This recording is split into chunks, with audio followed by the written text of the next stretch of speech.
Salam sejahtera, terima kasih karena bersama dengan saya di Nazilin Unity Channel. Benarkah SPRM menemui 94 juta ringgit di rumah bekas menteri? Wah, ini satu berita, satu ulasan dan pendedahan yang paling menarik pada malam ini. Sebelum kita teruskan ulasan kali ini, jangan lupa tinggalkan komen Anda. Ada dakwaan mengatakan kononnya telah ditemui 94 juta ringgit di rumah bekas menteri. Tetapi SPRM telah tampil menafikan kenyataan ahli Parlimen Pendang itu. Jadi, adakah ahli Parlimen Pendang ini sebenarnya bercakap bohong atau sedang memfitnah? Mentang-mentanglah beliau boleh mengatakan perkara itu dengan bebas, dia pula cakap. Tapi akhirnya SPRM telah menafikan dakwaan tersebut. Persoalan dia, dari mana ahli Parlimen Pendang ini dapat maklumat? Jangan-jangan nanti pula jadi lagi seperti apa yang berlaku kepada Wan Faisal apabila beliau digantung Parlimen kerana membawa kabar angin. SPRM menafikan kenyataan yang dikeluarkan ahli Parlimen Pendang, Awang Hashim, di Dewan Rakyat hari ini berkenan penemuan 94 juta di kediaman seorang bekas menteri. Persoalan lain juga ialah siapa bekas menteri tersebut? Ini menarik, saudara. Dalam satu kenyataan, SPRM berkata, Ketua Pesuruhjaya SPRM Tan Sri Azam Baki tidak pernah membuat sebarang kenyataan seperti yang didakwa. Ahli Parlimen Pendang ini suka-suka saja membuat dakwaan, tapi rupa-rupanya SPRM tidak pernah memberikan kenyataan seperti itu. Menurut agensi itu, SPRM menghormati hak ahli parlimen untuk menyuarakan pandangan mereka secara bebas.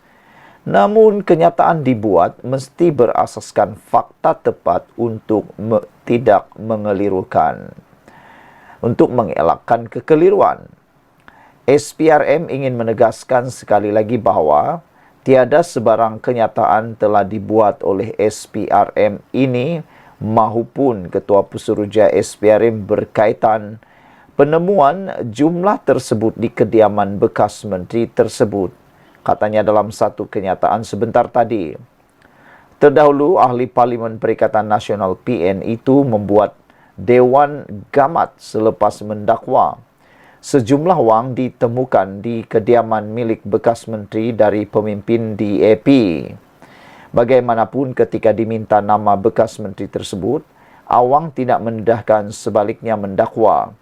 Kenyataan berkaitan penemuan wang itu dibuat oleh Azam Baki sendiri. Begitu juga dengan kes 94 juta ringgit yang mana didapati di sebuah rumah menteri DAP, dijumpai 94 juta ringgit. Sampai sekarang, kita tidak tahu setakat mana siasatan telah dibuat dalam Kementerian Sumber Manusia, katanya lagi. Saudara-saudara sekalian, pendedahan dan juga pernyataan daripada ahli Parlimen Pendang ini sedang mendapat perhatian meluas daripada ahli Parlimen. Bahkan ada yang mahu mengheret beliau ke muka pengadilan di Dewan Rakyat. Ada yang mahu membawa beliau kepada hak jawatan kuasa hak Parlimen. Apa cerita selepas ini? Adakah ahli Parlimen Pendang akan menerima hukuman padah seperti Wan Faisal pula? Kita tunggulah nanti. Jumpa lagi, tinggalkan komen Anda. Salam sejahtera, terima kasih karena bersama dengan saya di Nazilin Unity Channel. Hari ini sekali lagi Datuk Seri Anwar Ibrahim menutup semua mulut para pengkritik beliau. Ada pengulas politik kata Anwar Ibrahim berjaya menutup mulut puaka, mulut yang bau longkang apabila Anwar Ibrahim menemplak pengkritiknya atas respon permohonan maaf Najib. Baru-baru ini ramai orang yang cuba spin kenyataan Anwar Ibrahim berkait dengan permohonan maaf Najib. Anwar Ibrahim hanya menjawab terima baik. Tetapi al-maklumlah, ramai orang yang suka spin, terutamanya walaun-walaun yang menggunakan media sosial. Ada yang sehingga menyatakan bahwa Anwar Ibrahim seakan-akan menerima permohonan maaf itu dan cuba pula mau melepaskan Najib.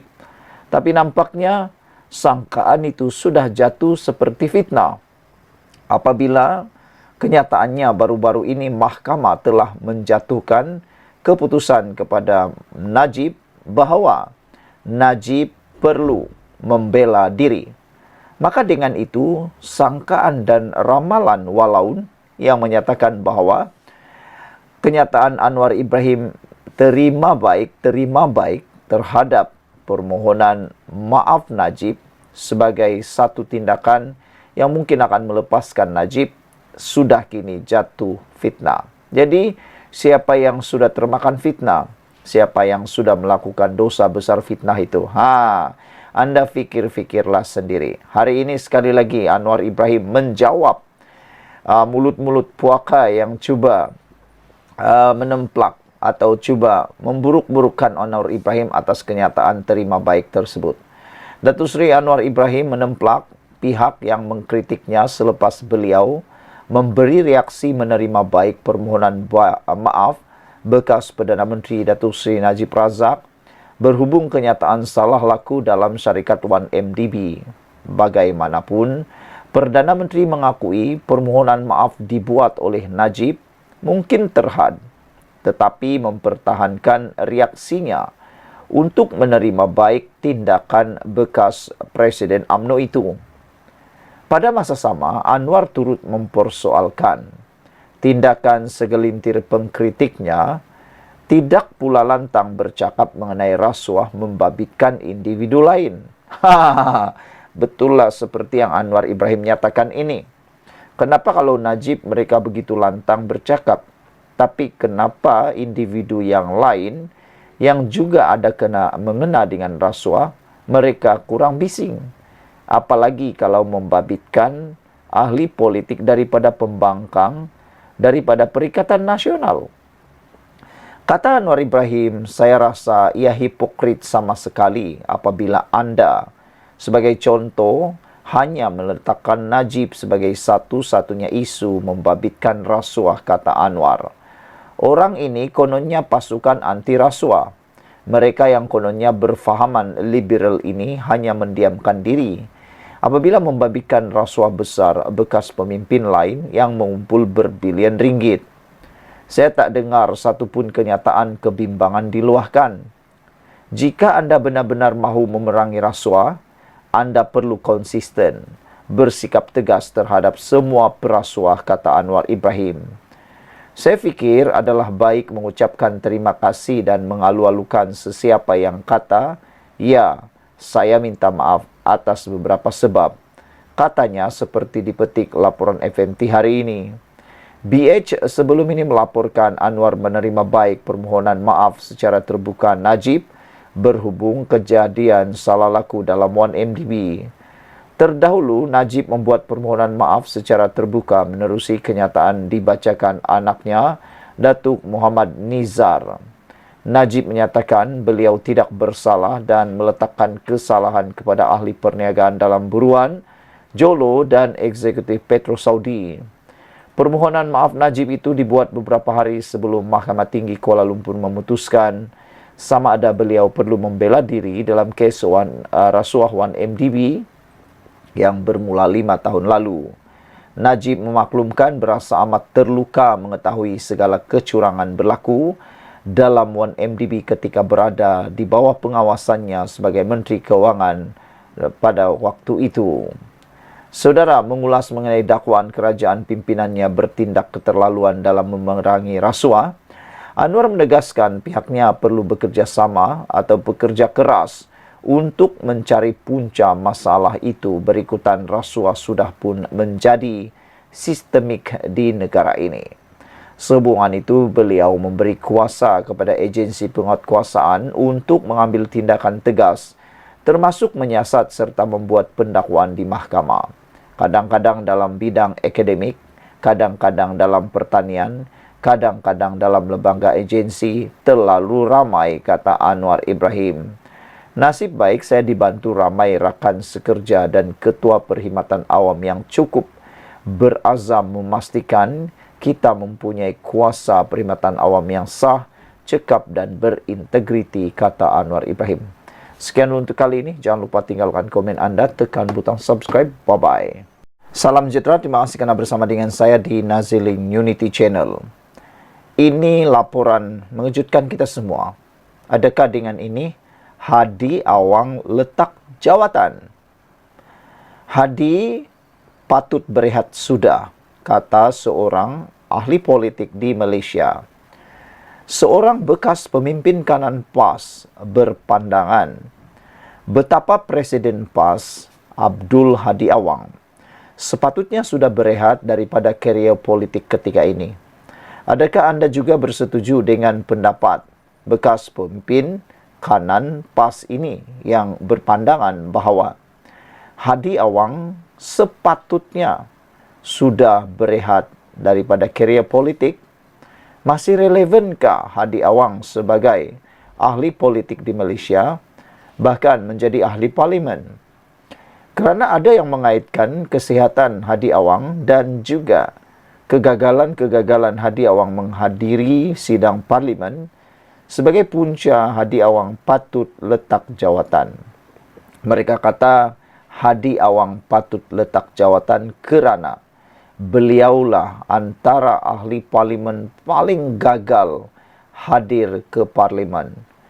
Sudah berkali-kali dinyatakan melalui media bilangan kehadiran Hadi Awang ke parlimen yang mengejutkan ramai orang.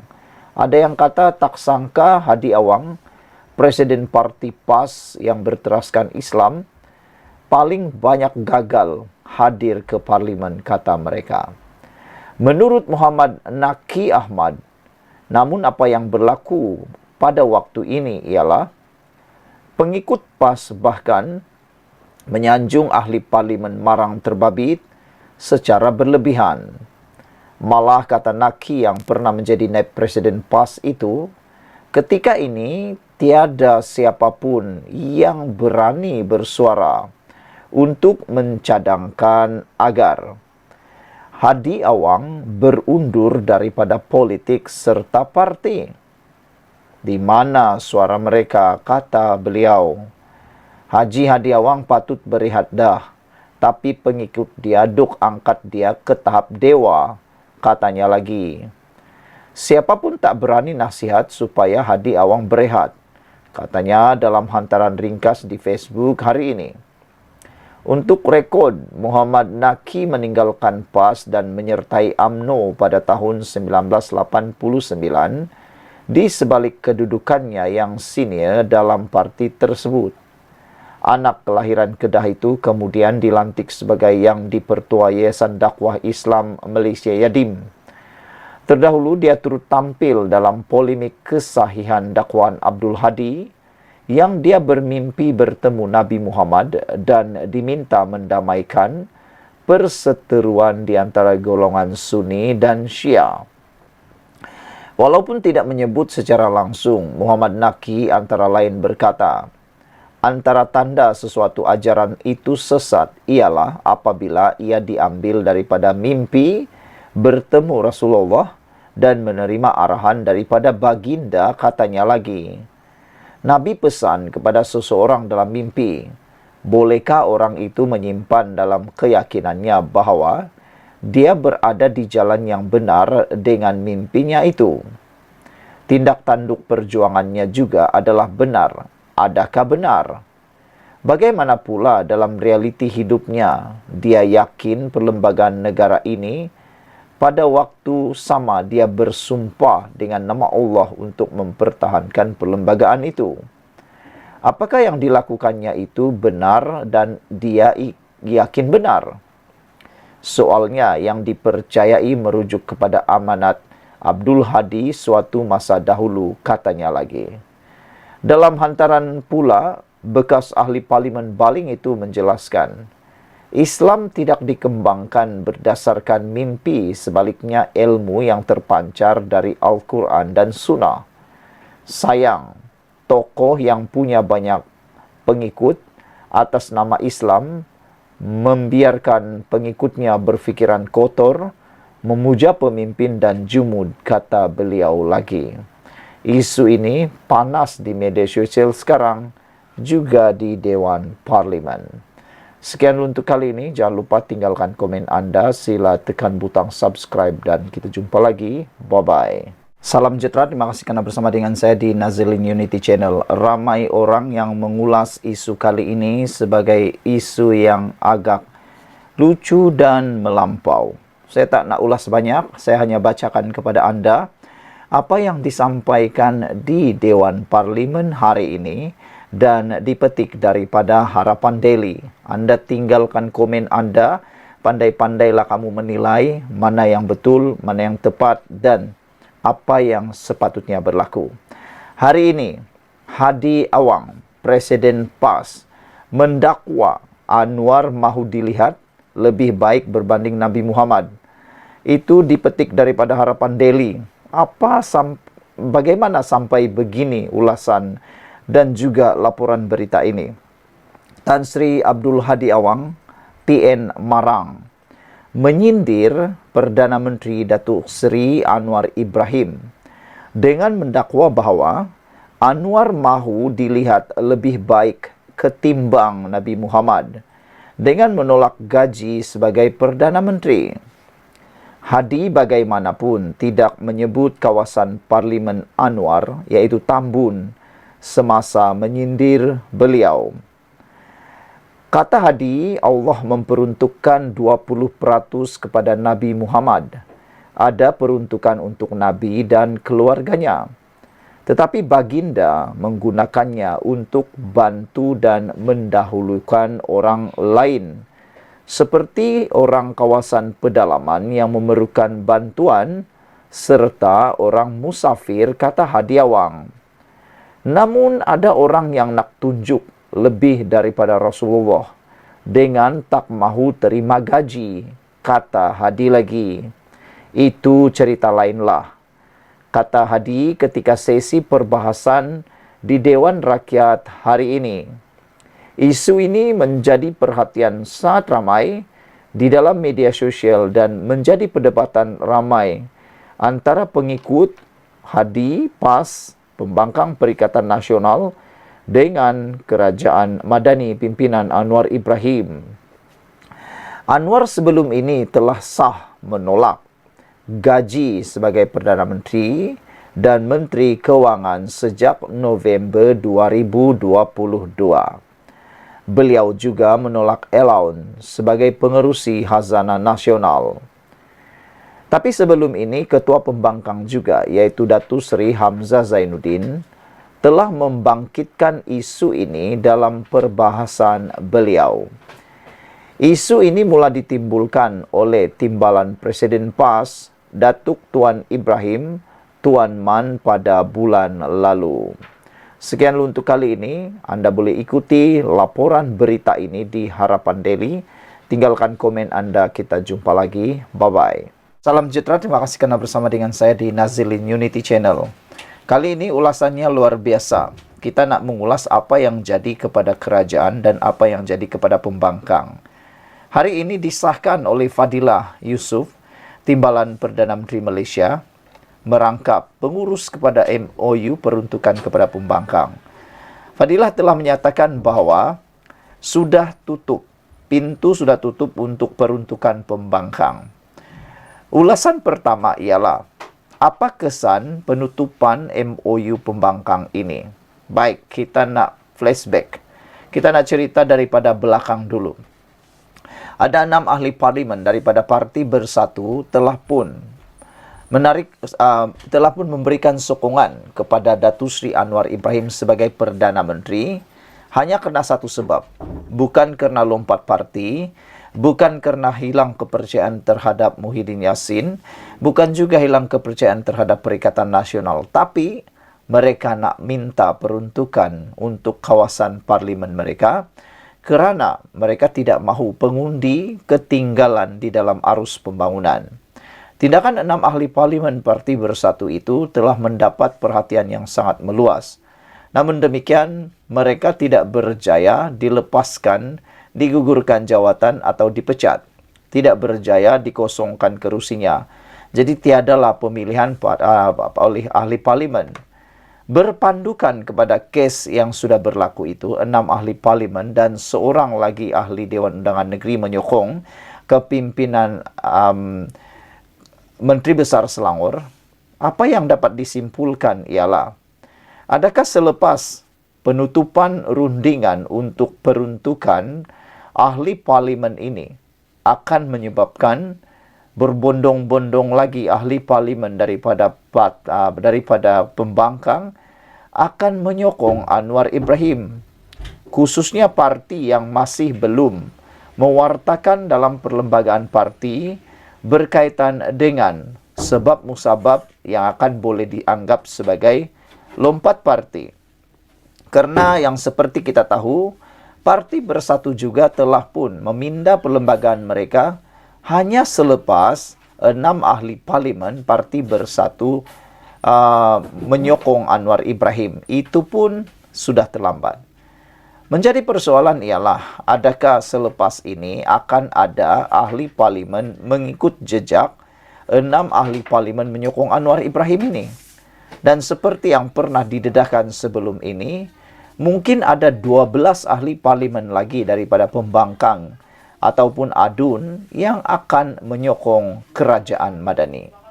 Jika dipikirkan dan jika ada mengatakan bahawa mereka akan kehilangan kerusi kerana sudah ada akta lompat parti dan perlembagaan telah dipindah dalam parti tersebut, ialah begini, penjelasannya ialah mungkin saja mereka sudah tidak takut lagi untuk kehilangan kerusi, kerana mereka telah dapat menghidu beberapa kepincangan dalam Parti Bersatu, khususnya dalam pemilihan Parti Bersatu baru-baru ini. Ramai yang sudah meninggalkan Parti Bersatu semasa pemilihan Parti Bersatu, dan ramai juga yang telah menyatakan sokongan kepada pihak kerajaan. Ada juga yang telah bubar. Jadi menjadi persoalan balik, siapa 12 ahli parlimen itu yang akan bersedia digugurkan jawatan, kehilangan kerusi, dan akan melawan di mahkamah atau pilihan raya kecil. Mampukah mereka menang? Ada pendapat pengulas politik mengatakan mereka boleh menang dengan bantuan kerajaan perpaduan Madani untuk kali ini. Ini telah dibuktikan dengan beberapa siri pilihan raya kecil yang mana telah dimenangi besar oleh pihak kerajaan.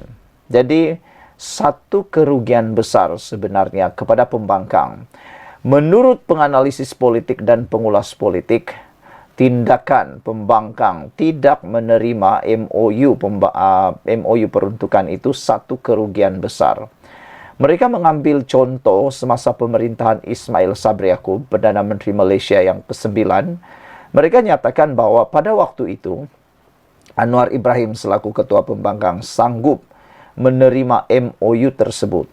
Kerana kata mereka, Anwar Ibrahim lebih mementingkan kesejahteraan pengundi di kawasannya, rakyat di kawasannya, berbanding keegoan dan juga hipokrasi atau hipokritnya mereka. Mereka sanggup terima dan akhirnya kerajaan menjadi sangat stabil tanpa ada insiden tumbang-menumbang lagi. Jadi saudara, persoalannya ialah kenapa pembangkang betul-betul menolak MOU ini? Adakah mereka sebenarnya mahu berniat, masih ada niat untuk mahu menumbangkan kerajaan Anwar Ibrahim Perdana Menteri Malaysia, kerajaan perpaduan ini di tengah jalan? Tapi sebenarnya masalah besar lebih menimpa kepada pembangkang. Mereka ada baki 3 tahun lagi sebagai pembangkang. Harus diingat itu. 3 tahun itu bukan jangka masa yang pendek. Itu jangka masa yang sangat panjang. Pada waktu itulah waktu yang sangat kritikal di mana para pengundi akan menilai sejauh mana mereka mendapat pembangunan, bantuan dan sebagainya. Bukan hanya melihat pada bantuan air liur, tekak-tekak yang bising teriak sini sana di media massa maupun di parlimen. Apalah guna mereka bising teriak jerit sana sini kalau kerajaan ataupun rakyat dalam kawasan tidak mendapat apa-apa manfaat daripada mereka. Untuk mendapat manfaat pula perlukan peruntukan. Jadi sudah tentu peruntukan itu ada, tetapi tidak akan disalurkan melalui ahli parlimen atau melalui pengurusan parlimen, tetapi akan diberikan kepada pihak-pihak yang tertentu. Masih dapat, tetapi tidak akan dapat menaikkan nama ahli parlimen. Jadi yang merugikan, yang rugi sebenarnya adalah ahli pembangkang. Dan bagaimana pula, apa pula yang jadi kepada pihak kerajaan? Pihak kerajaan sebenarnya tidak ada kerugian apa-apa. Bahkan keuntungan besar kerana mereka boleh menyalurkan, kerajaan boleh menyalurkan peruntukan itu kepada pengurusan yang ditentukan sendiri oleh kerajaan. Dan ini pasti akan memberikan kredit tambahan kepada pihak kerajaan. Dan yang mendapat kerugian besar ialah pembangkang. Jadi saudara-saudara sekalian, apabila Fadilah Yusof menyatakan rundingan sudah ditutup dan beliau kata Perikatan Nasional secara simboliknya telah pun menolak pinangan dan kerajaan tidak akan merujuk pinangan itu, ini satu perkara yang amat merugikan pembangkang. Persoalan pertama tadi, berapa ramai ahli parlimen yang boleh bertahan selepas 3 tahun tanpa peruntukan parlimen? Adakah 12 orang ahli parlimen ini akan lompat dan akan menyertai kerajaan? Kita tunggulah nanti. Tinggalkan komen Anda.